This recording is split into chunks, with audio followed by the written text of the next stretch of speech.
bonjour à tous, bonjour Monsieur le Président. Quand j'avais l'âge d'être lycéen, le droit de vote était à 21 ans. Et donc, on était frustrés de ne pas pouvoir voter. Vous savez, un président de la République, dès qu'on lui donne un micro, évidemment, c'est un réflexe pavlovien, il le prend même gratuit. Un projet politique, c'est celui qui parle à tous.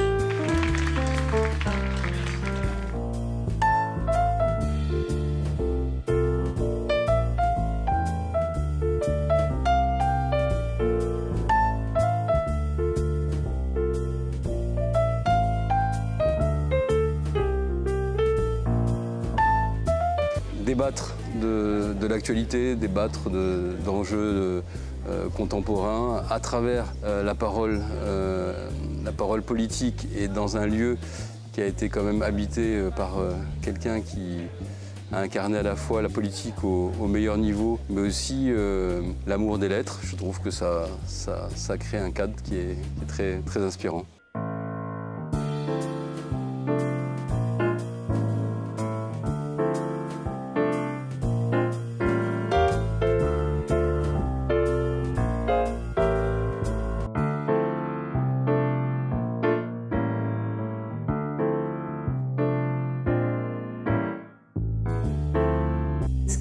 Manque le plus, c'est justement ce côté incarné, vivant, corporel.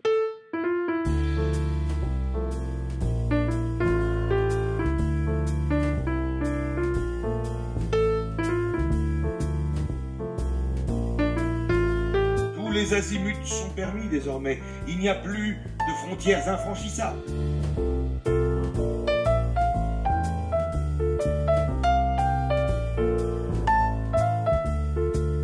Mon ressenti sur le festival, c'est surtout la sympathie, la complicité, mais c'est aussi voilà, d'avoir d'autres idées, d'autres opinions qui finalement me changent.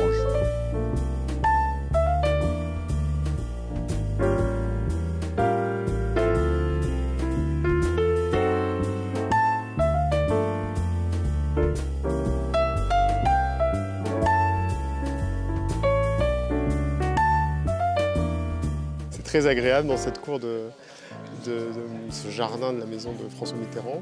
Une belle affluence, puis c'est toujours très agréable de discuter aussi avec les gens qui nous font l'honneur et le plaisir de venir, donc vraiment un ressenti très positif.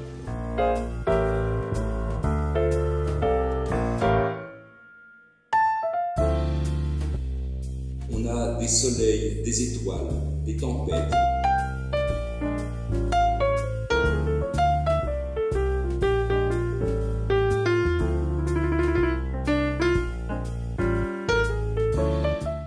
C'était un débat intéressant dans un lieu à la fois chargé d'émotions et d'exigences, la maison natale de François Mitterrand, qui est à lui seul, j'allais dire, la confluence du débat qui nous a occupés aujourd'hui, la politique et la littérature, l'un ayant nourri l'autre dans toute sa vie politique et personnelle. Donc être dans ce dialogue entre un politique qui écrit un peu et des écrivains qui se saisissent de questions sociales, c'était passionnant.